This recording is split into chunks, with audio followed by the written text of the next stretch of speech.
In 12 Rules for Life, Jordan Peterson writes, "I had outgrown the shallow Christianity of my youth by the time I could understand the fundamentals of Darwinian theory. After that, I could not distinguish the basic elements of Christian belief from wishful thinking." In a recent podcast, he expresses a similar worry. There seems to be something too convenient about C.S. Lewis.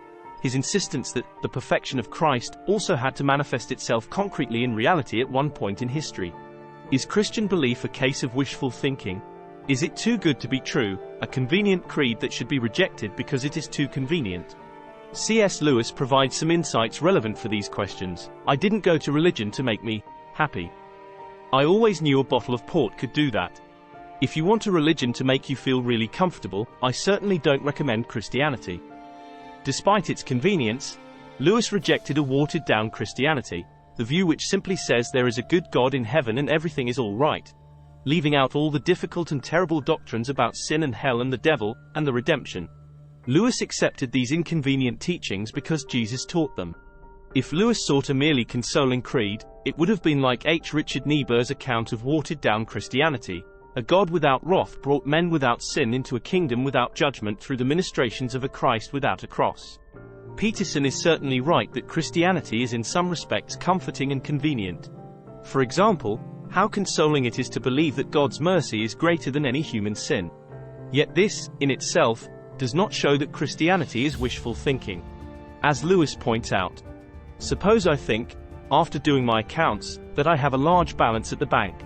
And suppose you want to find out whether this belief of mine is wishful thinking. You can never come to any conclusion by examining my psychological condition. Your only chance of finding out is to sit down and work through the sum yourself. When you have checked my figures, then, and then only, will you know whether I have that balance or not. If you find my arithmetic correct, then no amount of vaporing about my psychological condition can be anything but a waste of time.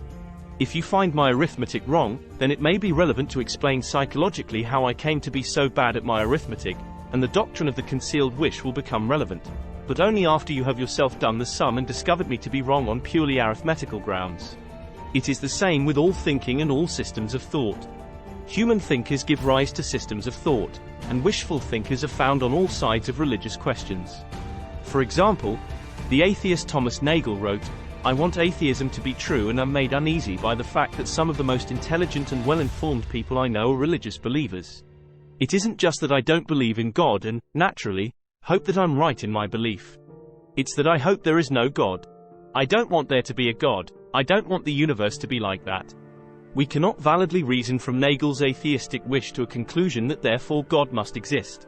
So too, we cannot reason from the fact that the Christian wishes that God raised Jesus from the dead to the conclusion that therefore the resurrection didn't happen. Wishful thinking may also be found in considerations of what God is like. Lewis wrote, "The life force is a sort of tame God.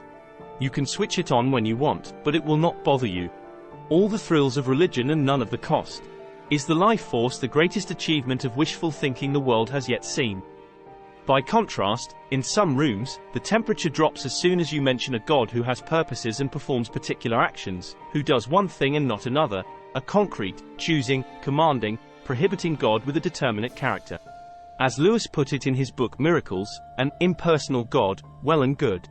A subjective God of beauty, truth and goodness, inside our own heads better still. A formless life force surging through us, a vast power which we can tap best of all.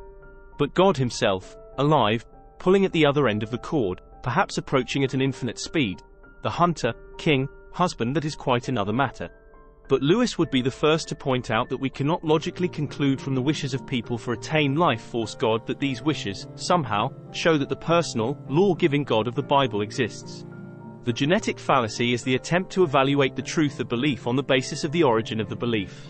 Regardless of the wishes of the atheist, or the theist, or the agnostic, in fact the God of the Bible either really does exist or the God of the Bible does not exist.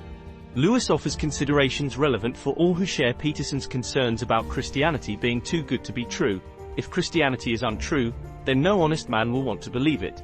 However helpful it might be, if it is true, every honest man will want to believe it, even if it gives him no help at all.